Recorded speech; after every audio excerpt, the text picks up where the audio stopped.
Guys, welcome to my channel.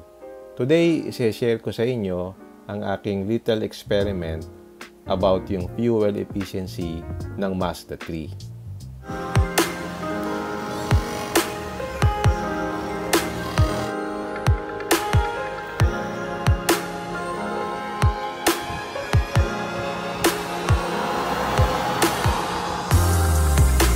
Well, marami nagtatanong nasaan daw si Mazda 3. Ito yung Mazda 3 ginagamit ko. In fact, ito yung daily drive ko kasi I find it fuel efficient. Kasi ngayon mas mura na ang gasoline kaysa diesel. But in the future, baka bumalik ulit sa dati na mas mataas ang cost ng gasoline kaysa diesel fuel. So ngayon, we're taking advantage of the situation na mas mura yung gasolina. And in fact, ngayon, titingnan natin kung mas matipid nga itong gasoline engine.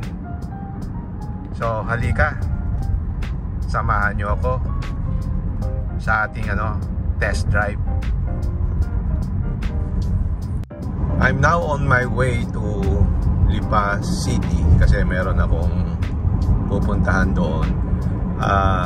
I'll take this opportunity na lang to share with you kung gaano ka efficient itong Mazda 3. So, isi-share ko sa inyo kung talagang matipid ba ito o claim lang. Kasi for this size na 1500 yung makina, naturally aspirated, masaya ako sa kanyang fuel efficiency. By the way nga pala, nagpalit na ako, bumalik ako sa binalik ko sa stock yung gulong nito, yung mag wheels kasi magpapalit ako. Dati kasi naka 19 ako. So gusto ko ding palitan yung yung mags ko, yung Linea Corse. May ipapalit akong ibang klaseng mags para mag-iba naman ng itsura. Kaya I'm selling that mags. Pero ang ipapalit ko 19 inches din. So baka interested kayo, pwede nyong bilihin. By the way, yung mags na yon is staggered, bali it's mas malapad dun sa likod kaysa dun sa harap, so tamang-tama yon sa mga rear wheel drive na cars. Now I'm traveling at about 70 to 80 kilometers per hour, and then ang fuel efficiency ko is about 23.2 kilometers per liter. Pag pinabilis ko to, gawin kong 100, medyo bababa siya ng konti. Ang isa pa nga pala sa maganda dito sa Mazda, yung free yung PMS. Itong car is 2 years old. Every 6 months pumupunta ako sa Mazda. Actually, ka-PPMS lang niya. And so, wala akong binayaran. So, nagpalit sila ng langis, nagpalit ng aircon filter, saka yung pinaka-air filter, and then naglinis ng brake. So, wala akong babayaran. So they have a schedule. So every 6 months tatawagan kanila para magpa-service. Now malapit na tayo dito sa Calamba. So magluluwag na tayo dito sa may punta tayo dito sa may Star Tollway, Yan, nakalabas na tayo ngayon dito. So tuloy-tuloy na tayo. So magbabayad na lang tayo dun sa dulo. So ang exit ko sa Lipa City.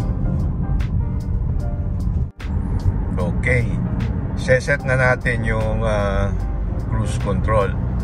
So set natin to sa 80. So napindot ko na yung yan, set natin sa 80. O yan, naka cruise control na siya, pero nasa 70 pa lang, So itaas natin. Yan, okay. So pinipindot ko lang pataas itong button, Off. Ayan, pero pagka magbe-brake ka, nawawala yung cruise control. So tingnan natin mamaya dito sa medyo mas maluwag na. Yan, naka cruise control na ako. I'm traveling at 80 kilometers per hour. So kagandahan ng cruise control, maginhawa sa paano at saka na-optimize mo yung kanyang fuel efficiency. Pero ngayon nasa ano ako, no? 22.9 kilometers per liter. Yan, nandito tayo sa Star Tollway. Medyo makalimlim, mukhang uulan. So tingnan natin kung mag-i-improve yung fuel efficiency. Medyo bumaba na ngayon ang fuel efficiency ko, nasa 21.9 kilometers per liter. So tingnan natin kung mag-i-improve ulit kapag nagdire-diretso, walang traffic. Kasi kanina nasa 23.4 kilometers per liter na ako. 5 kilometers per liter, this is what I'm getting. 81.7 kilometers per liter. Balik na tayo ng Manila, no?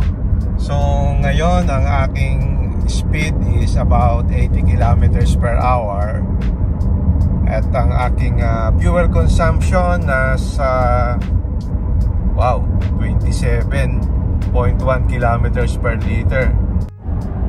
Kita mo yung fuel gauge ko. Nag-full tank ako kanina. Konting-konti pa lang yung nabawas. Pabalik na ako, galing na ako ng Lipa City. Mapapansin mo rin at 80 kilometers per hour, ang aking RPM is nasa 1,800, no less than 2,000 RPM. So doon mo rin makikita kung matipid nga yung sasakyan mo.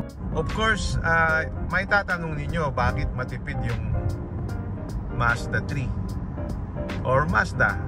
Kasi meron siyang yung tinatawag na Sky Active engine eh. Ano ba yung principle ng Sky Active? So ang ibig sabihin ng Sky Active engine, yung ang sinasabi nila, ang principle nila dito is tinaasan nila yung compression ratio than the normal, no? So anong effect nung higher compression ratio? So pag mataas yung compression ratio mo, siyempre, di ba, under Boyle's law, yung if you increase the pressure, you also increase the temperature, no? So at a higher pressure or compression ratio, so mas madaling mag-automize yung yung fuel mo. Ibig sabihin, madali siyang mag-burn kasi mataas na yung pressure saka yung temperature. So at that situation, so you input the lesser fuel, to automize. Kasi nga nasa higher pressure ka at higher temperature eh. So counting injection mo lang ng fuel, mas nagiging efficient yung makina mo. Yun ang advantage ng Sky Active engine. Kaya mas matipid siya. So check natin ulit. Yan, nag-normal na yung speed. Merong konti ng traffic. Makita nyo, bumaba na sa 24 kilometers per liter. Pero matipid pa rin, di ba? 24 kilometers per liter is not bad for a 1.5 liter naturally aspirated engine. Check ulit natin yun, nasa 28 na. Mas lalong tumipid. Galing. At ito yung highest na na-reach ko, 28.2 kilometers per liter. Yan ang the highest. And then when I reach home, ang final figure is 24.1 kilometers per liter. So the conclusion is fuel efficient pa rin siya. So it ranges from 21 to about 28 kilometers per liter depending on your driving habits. Okay, hanggang dito na lang. If you like this video, don't forget to like, share, and subscribe. Until next time, see you again in my next vlog. Bye!